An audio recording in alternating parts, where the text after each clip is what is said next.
Let's talk about why you are starting the wrong offensive and defensive alignment in college football 25. If y'all like the content, make sure to like, comment, subscribe. Check out my Twitch. We streaming everything. We going crazy. All right, so let's hop right into it. So we're in here on my Temple rebuild. This is an old save file. So this is not the current year on my channel. Plug, go check out the Temple rebuild. It's great, everything. But this is not the current year. This is going to be an older save file from last year or the year before. And we're here just looking at the offensive alignment, man. We're going to look at some offensive alignment, defensive alignment, and kind of go through who you should start, man. I think it's a little bit confusing because you look at the, offensive alignment, we start at left tackle. You got this overall, you got speed, acceleration, agility, change of direction, strength, awareness. Then you got the pass blocking power, pass blocking finesse, run blocking power, run blocking finesse. Then you get the lead blocking, impact blocking. You got so many different stats, and I think at times we don't really focus on what really matters for left tackle, center, guard, whatever.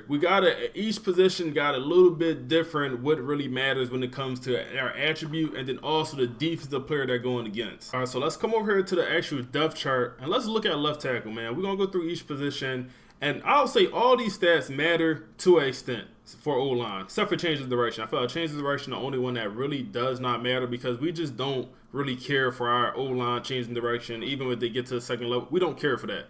Everything else matter, man. Speed for the tackle positions, left and right tackle, I'll group both of them together. It's not that really important, man. They're not getting to the second level that frequently. They're not pulling that frequently. So it does not matter as much as, maybe for a guard or center that's going to be pulling, getting to the second level more often. Same as that thing with acceleration and agility, man. All of that is going to affect how quickly they can get to the second level, get to another blocker. And for left tackle, does not matter as much, man. So I'm more inclined to pick a guy like Luke at one of my tackle positions because he do have the lower speed, lower acceleration. He do have the agility on him for some reason.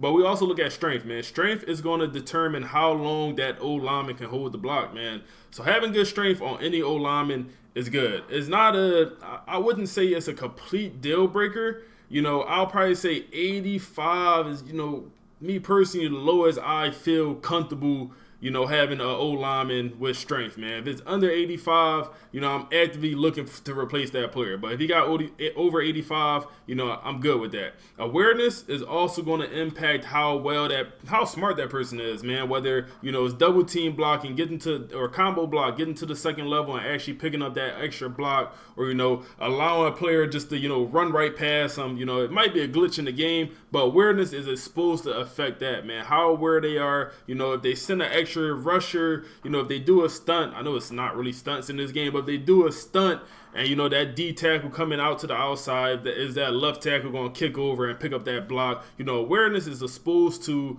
affect that. Now when we got the pass block is important. Pass block is important. All of these stats are important, but keep in mind, the pass block power is less important, in my opinion, when it comes to a left tackle, a right tackle, because most cases you're going to go up against a finesse rusher. Most of the time, they're going to be a speed rusher with high acceleration, high speed, high finesse moves. Their strength, their block shedding is going to be more so on the lower side. So having that high finesse moves, I look for that more for my left and right tackles. Compared to the inside, you want to care about that pass block power more. Same thing with the run game, man. At left tackle, it all depends on your offense. What type of, run game you're running. If you're running inside zone, outside zone, if you're doing sweeps, it matters if your tackles could block. For me, I like to run inside. So having high run blocking for my tackles is not as important as having high run blocking for my inside linemen, for my guards, and then also my center. So this is a perfect guy I would pit at, left tackle, right tackle, because he has the stats I'm looking for, man. Run blocking is not great. He's more of a pass blocker. Perfect, man. I probably wouldn't pit my best pass blocker either at left or right tackle. And then also we got the impact blocking and then the lead blocking. Those are going to be more important for the centers and the guards. That's going to be when they get to the second level and they actually make contact with that linebacker, safety, D-back, whoever it is. Do they blow them off the ball or, do they knock them back? And then also, do they hold that block? So impact blocking and then lead blocking has to do with that. So Luke, for a left tackle, he do have probably the highest lead blocking or tied for the highest lead block on our whole entire team, but he's playing left tackle, so he's not going to have a lot of those opportunities. Maybe when we're on a screen play, he's coming out there for a wide receiver screen, whatever, but he's not going to have that many of those opportunities. That's fine. So still looking at left tackle, but looking at our center, who's going to be 4th on the depth chart for left tackle, and he's technically would be our highest overall rated left tackle. And you look through the stats, and you could kind of see why, man. He got the strength, he got the awareness, he got the pass blocking. He got better pass blocking than our starting left tackle. And then also his run blocking is in a very good spot. This is probably our best pound-for-pound offensive lineman, man. This is our best pound-for-pound offensive lineman. He's going to be good anywhere on the O-line, and we got him at center. So I would argue, we was a little bit wasting him at this point, man. Your best offensive lineman probably don't want to be a center, just because I feel like that's the position you could hide the weakest O-lineman, man. You could hide your weakest O-lineman at center, at least in this game. Real life is a different story. But so to have have this guy playing center for us is a little bit of a waste. So I often get the question, do height and weight matter in this game? And not just for O-linemen, for wide receivers, cornerbacks, running backs, whatever the position is, do height and weight matter in this game? To be honest with y'all, I don't know the answer to that. I will say this. I have a 6'6" wide receiver in my current Temple Dynasty. 6'6", 5-star. He got some good attributes.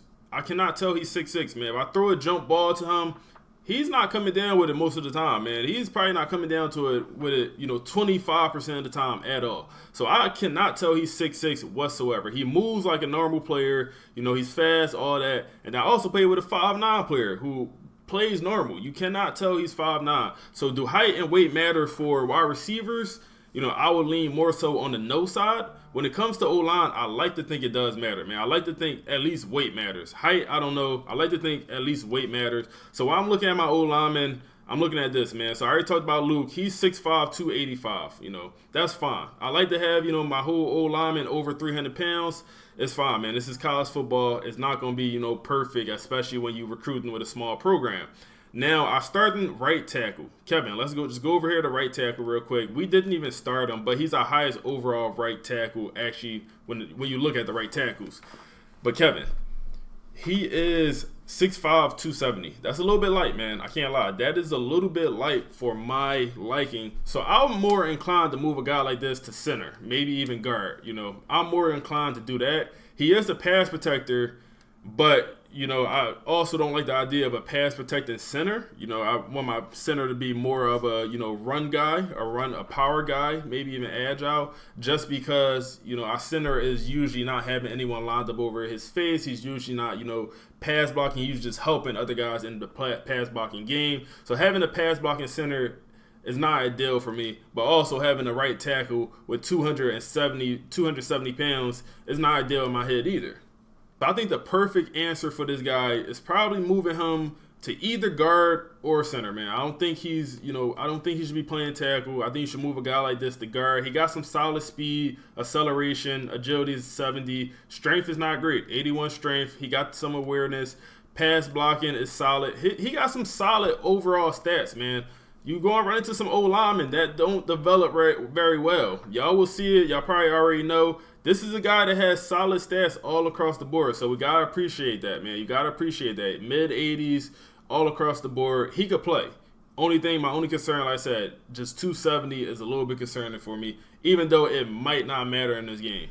Now, let's look at my guards, and I would say these guys are not ideal, but we got to work with what we got to work with, man. Like I said, this was our Temple rebuild, and we was building the program up. We still are, man. If you tuned in today, we still building the program up. We have a left guard with 54 speed.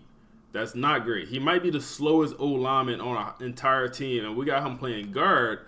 So that is not great when it comes to, getting to the second level and then also, just lead blocking, all of that. He is going to be slow. He do have some okay acceleration, but, he's not accelerating to go anywhere. Then also, our backup guard got the 51. But what we can say is he's strong. So he's going to hold the block. When he gets a hold of you, he's going to hold that block. He got the awareness. His pass blocking is 66. This is a perfect example of some guys just don't develop properly. Like, how's your pass blocking to 66? Then your pass block power is 96. Then your pass block finesse is 59. Like, this guy right here, you should never play at tackle. Never pit a guy like this at tackle. He do have the good power, you know, pass block power, but most of the guys, like I said earlier, on the outside, they're going to have the finesse moves. So that's going to be that 59 rating and then that 66 rating. That 96 is not going to do nothing against finesse moves. So just keep that in mind. You got to look at these guys, because this guy might have started at left tackle. He's 6'4", 330. He might have started at left tackle, and I might have recognized and then moved him to guard. So if you don't recognize this, you know, you might have a guy like this starting at your left tackle, and that's going to be bad for business. You weren't wondering why you keep getting sacked against, you know, one of these top finesse rushers. Well, this is the reason right here. Now, also looking at his run blocking, not great. Like, how is he at 85 overall, in my opinion, man? Look at his overall rating, 85.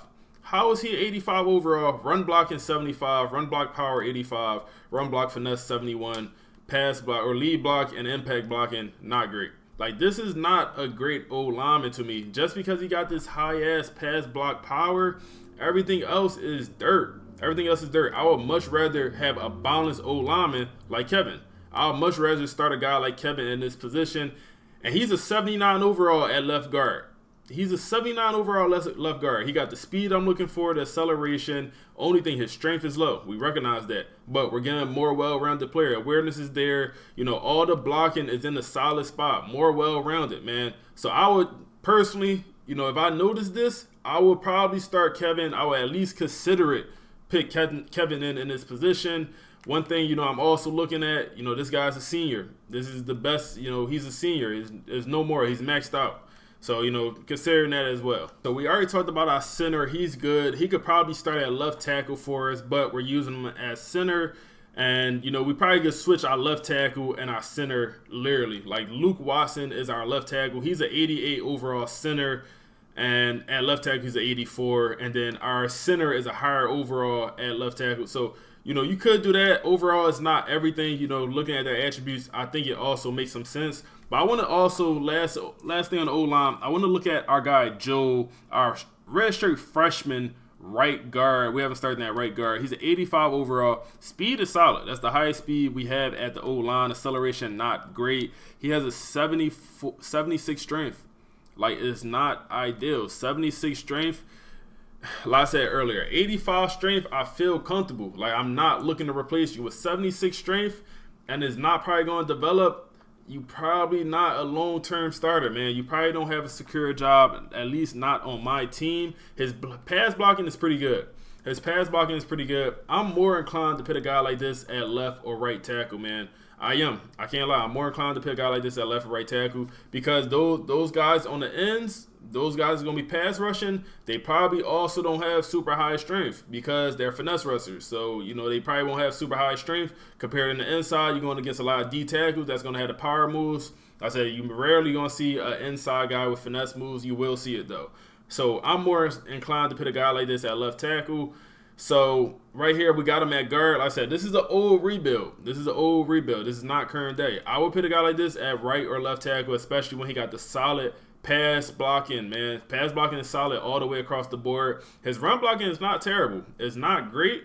It's doable at left or right tackle. I don't think it's doable at guard. So I'll move that guy to the outside, especially when you look at his impact and lead blocking. That's also very low. And like I said, for the tackles, it don't really matter that much. Having those stats low for tackles, not a big deal, because they're not doing that much pulling or getting out in space with other guys. All right, let's move over to the other side of the ball and talk about the D-line. One thing we have to consider when we talk about the D-line is, what scheme are you running? Me personally, I'm running a 4-3, man. That's a defense I like, defense I'm comfortable with. You may run a 3-4. You may run a 3-3-5. Whatever you're running out there, you have to consider what your D lineman is doing, or what position you're putting them in, and what they need to be good at for them to start on your D line.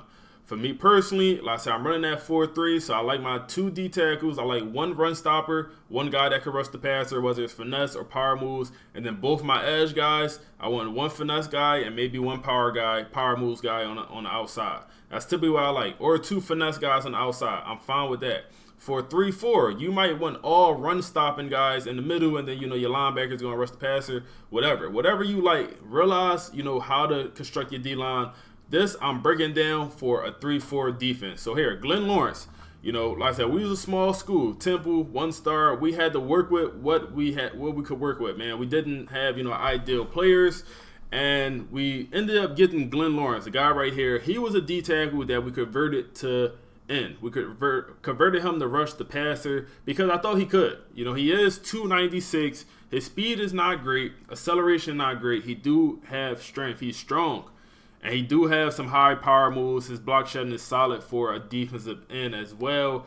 And you know, like I said, he's not traditional. He's a D tackle who moves to the outside, and it shows. Like, he don't get much pressure when he's on the outside. But we do start him at rush D tackle, and he do get a lot of pressure. He is a great player at rush D tackle, but as just defensive end in a normal 4-3, he's not great because, you know, his stat he needs to rely on is finesse moves. You know, that's what's better rushing from the edge from everything I see, man.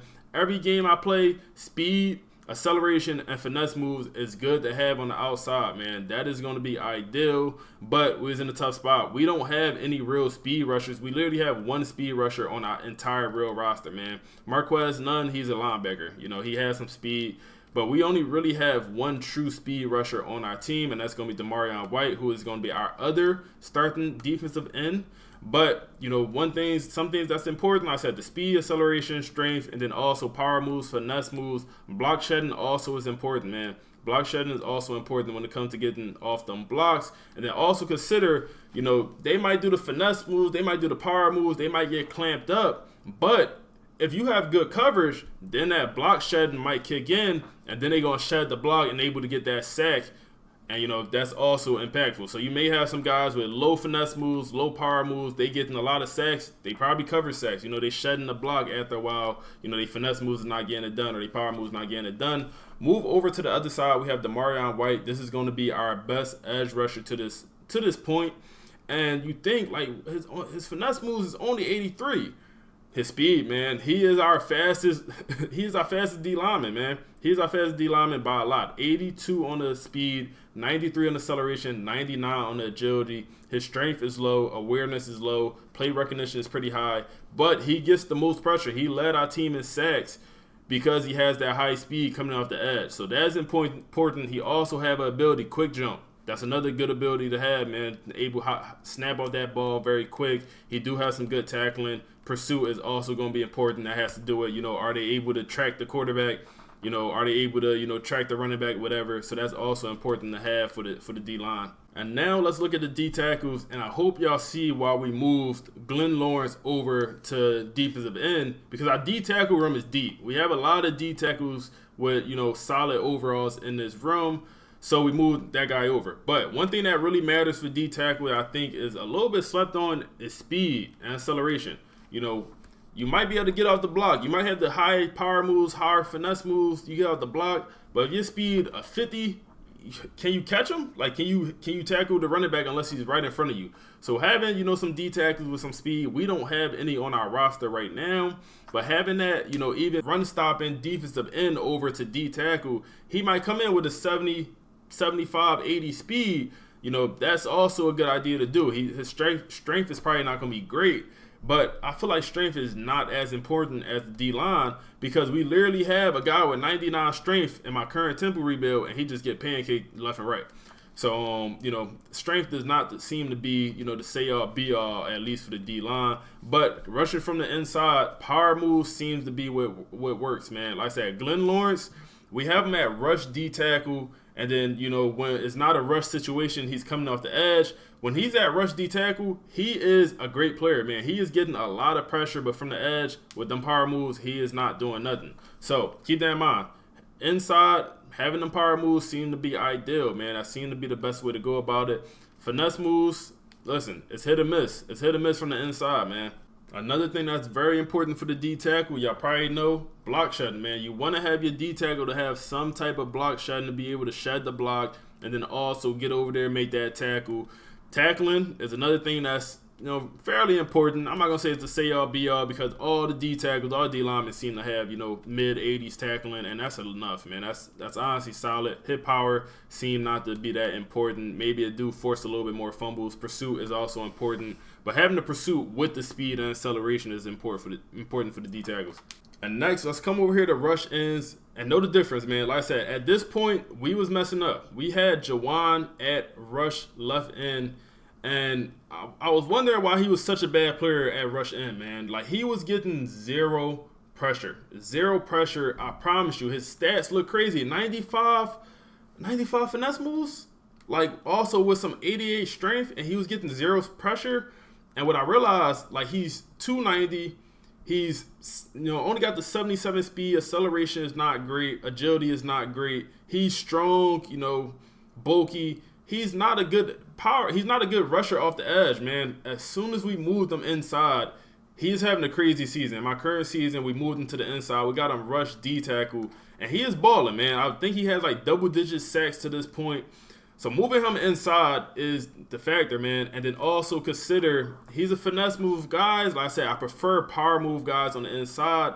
But if you go up against an old lineman that's on the inside and they have power moves, they have the power move blocking and a finesse move blocking might be low, that's an advantage. That's a direct advantage right there. So in this situation, we was better off starting Marquez Nunn, who is a linebacker.